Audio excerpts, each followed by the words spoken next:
Bien le bonsoir à tous, dans cette nouvelle vidéo je vais vous présenter l'histoire de la dernière des trois grandes compagnies des États-Unis à propos de laquelle je n'ai pas encore parlé, j'ai nommé American Airlines. Le code IATA d'American Airlines est AA et son code OACI est AAL. La compagnie est la compagnie nationale américaine et elle a été fondée en 1926. Charles Lindbergh, un jeune pilote de DH-4, se lance dans une mission postale pour le compte de la Robertson Aircraft Corporation of Missouri entre Chicago et Saint-Louis au matin du 15 avril 1926. On considère ce vol comme le premier vol régulier de ce qui deviendra par la suite American Airlines. C'est en 1934 qu'elle prend son nom actuel à la suite de plusieurs fusions. La moitié de sa flotte a servi pour l'armée américaine pendant la Deuxième Guerre mondiale.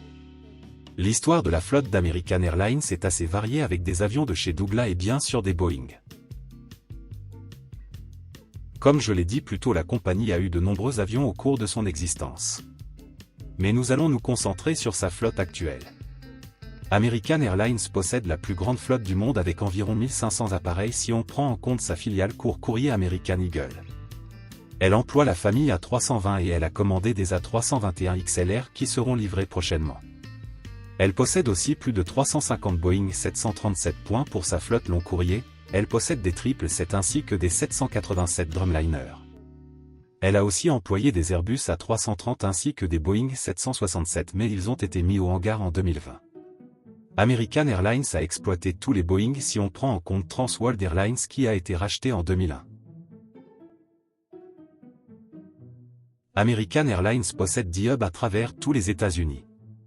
Son hub le plus important est Dallas où il opère environ 85% du trafic.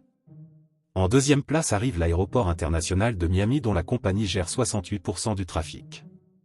Ensuite, il y a l'aéroport de Chicago mais cette fois-ci American Airlines est derrière United en termes d'activité dans cet aéroport. Il y a également l'aéroport de Philadelphie, celui de Phoenix, de Washington National et celui de Charlotte, dans lequel il opère 90% des vols. American est aussi basé à Los Angeles, un des plus grands aéroports des USA, où il gère 20% des vols.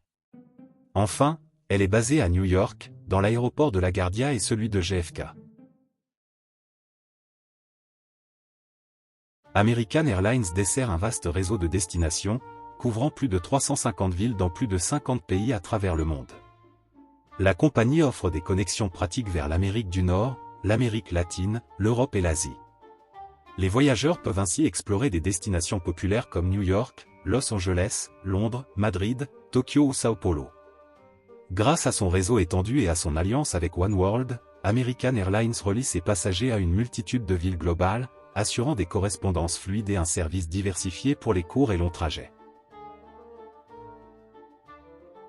American Airlines possède une filiale régionale appelée American Eagle, dont l'objectif est de relier les petites villes du Canada et des États-Unis aux principaux hubs d'American Airlines, facilitant ainsi les correspondances pour les vols long courriers.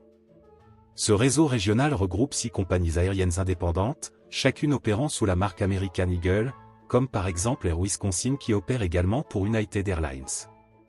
Avec une flotte de plus de 580 appareils, American Eagle utilise principalement des avions de type Bombardier et Embraer, bien adaptés aux courts trajets. Parmi eux, on trouve les CRJ 200, 700 et 900 de Bombardier, ainsi que les Embraer 145, 170 et 190, des avions régionaux qui permettent une expérience confortable tout en optimisant les coûts opérationnels pour ces lignes moins fréquentées. Ce réseau contribue à l'efficacité globale de la compagnie et renforce sa présence sur le territoire nord-américain en desservant environ 240 destinations régionales. American Airlines vise un avenir durable et élargi. La compagnie s'engage à réduire son empreinte carbone en utilisant des carburants d'aviation durables, en modernisant sa flotte et en visant la neutralité carbone d'ici 2050. En parallèle, elle continue d'étendre son réseau, ajoutant de nouvelles destinations en Asie, Amérique latine et en Europe, pour offrir plus de choix de voyage tout en soutenant un avenir plus vert. C'est la fin de cette vidéo, n'hésitez pas à mettre un like, à vous abonner et à me dire ce que vous en avez pensé dans les commentaires. Merci.